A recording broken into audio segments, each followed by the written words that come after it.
Namo tassa bhagavato arahato samma sambuddhassa. Namo tassa bhagavato arahato samma sambuddhassa. Lumbini, Nepal, the birthplace of Buddha Śākyamuni, is one of the 4 principal pilgrimage sites for Buddhists around the world, alongside Bodhi Gaya, Sarnath and Kushinagar in India.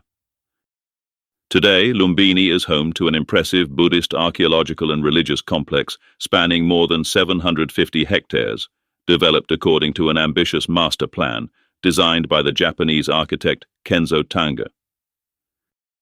It includes the Sacred Garden, with the Māyā Devī Temple marking the place where Buddha Sakyamuni was born, the Pillar of Emperror Ashoka and the Puskarini Pond, the Monastic Zone, with several meditation centers and dozens of Buddhist temples from diverse countries and traditions, a cultural center with a library, an auditorium, a research center and a museum, and an area called the New Lumbini Village, with hotels, restaurants, and a Japanese pagoda.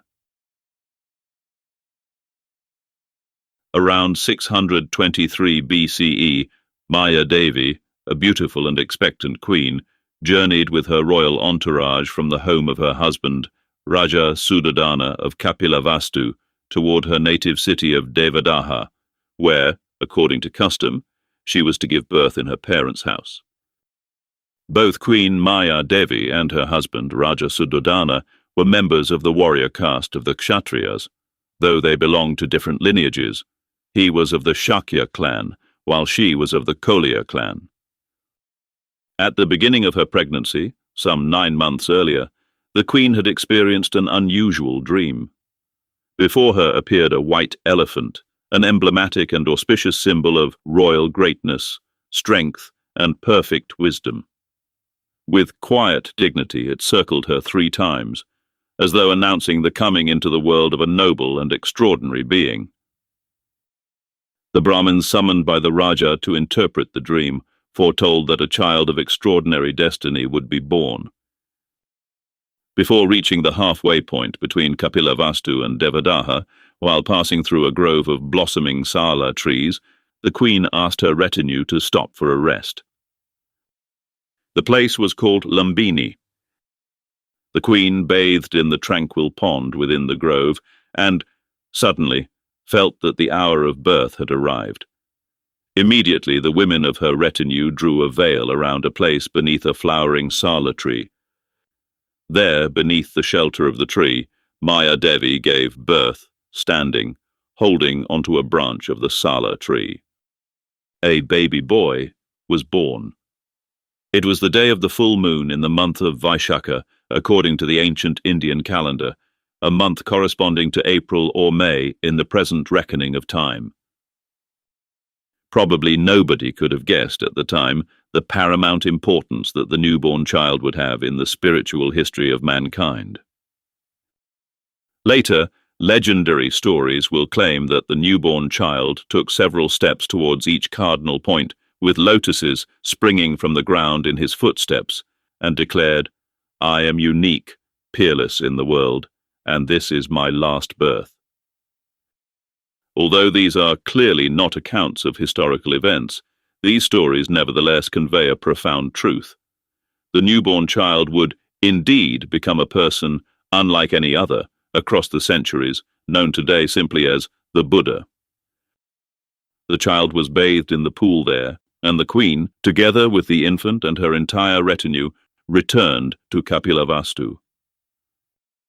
Here, the child would be given the name Siddhartha, he who attains his purpose. His family name was Gautama. The Shakyans were descendants of an ancient king named Ikshvaku, whose capital had been located farther to the southwest, at Ayodhya. They had established their new capital at a site chosen by a sage named Kapila, the founder of the Samkhya system, and had named it Kapilavastu in his honor. 7 days after the child's birth, Queen Māyā Devī passed from this world. The young prince was entrusted to the care of her younger sister, Prajapati, herself the wife of King Suddhodana.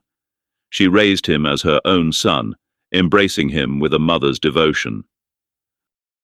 The boy had a very fair complexion, and eyes the colour of blue lotus petals. His body bore all the auspicious marks described in the Brahmanical science of the age, signs that foretold he would become either a great and righteous king or a supreme spiritual guide. In addition, his body had several other, completely unusual, inborn marks.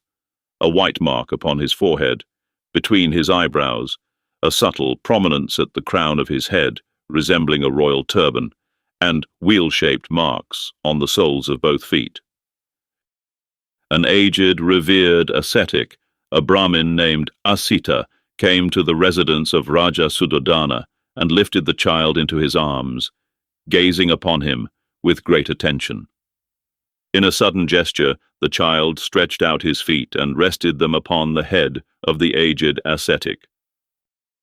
As he studied the boy's birthmarks, tears welled in the ascetic's eyes and, slowly, began to roll down his cheeks. Alarmed, Suddhodana asked the ascetic whether he had foreseen that some misfortune would befall his son. The aged ascetic gently reassured the king no misfortune would befall the child. On the contrary, the boy would one day become a supreme teacher, illuminating the path for countless beings. But the ascetic, already in the twilight of his life, knew that he would not live long enough to hear the teachings that would one day flow from the young prince's lips. Realizing this, he was overcome with boundless sorrow. Today, Lumbini is a sacred place that brings together Buddhist temples and traditions from many countries around the world.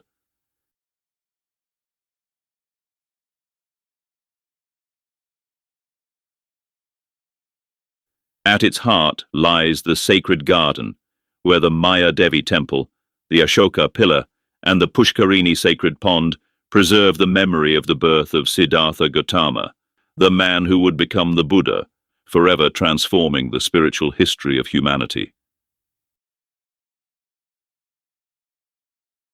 Nearby lie the ruins of ancient Buddhist monasteries and stupas, silent witnesses to the rise and passing of countless generations.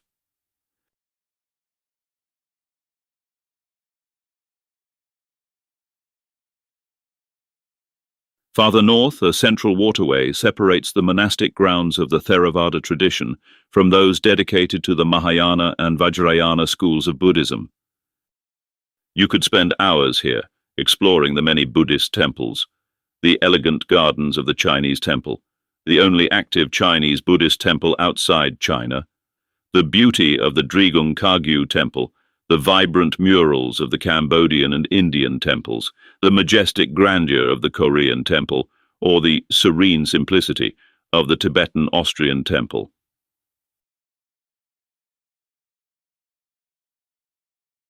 But beyond the diversity of Buddhist cultures, traditions, architecture, and artistic expression, there is a profound sense of unity, a shared reverence for the one who gave humanity both the ideal of liberation from the endless cycle of illusion and suffering, and the timeless teachings that reveal the path to its attainment, the Buddha.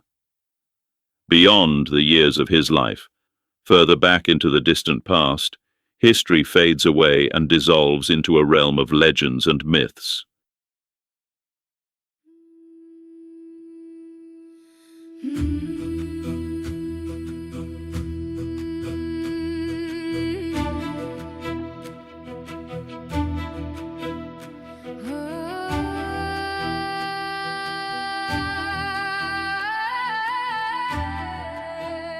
The archaeological and temple area of Lumbini is best visited in winter, roughly from November to February, when the weather is pleasant, drier and cooler. Here, the monsoon season lasts from June to September, with the heaviest rainfall and highest humidity occurring in July and August. Even during the monsoon, however, the rain does not fall continuously. Many mornings offer pleasant weather for sightseeing before the afternoon showers arrive. Sometimes you may even be lucky enough to enjoy several beautiful days in a row, or even an entire week of good weather. Nevertheless, especially if you are traveling on a tight schedule, winter offers one important advantage. Rain is unlikely to disrupt your plans. Lumbini is more developed for tourism than many other places in southern Nepal, and there are plenty of hotels and guest houses where you can stay while exploring not only the temples here but also Kapilavastu, Kudan, and the other Buddhist sites scattered throughout the region.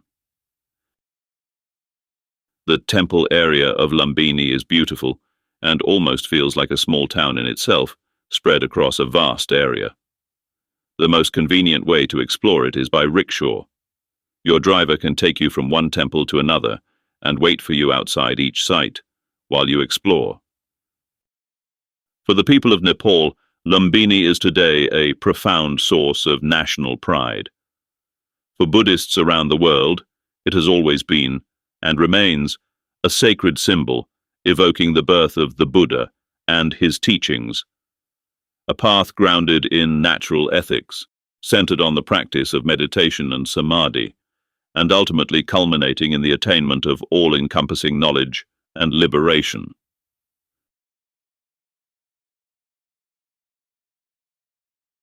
As in the great ocean, there is but one taste, that of salt.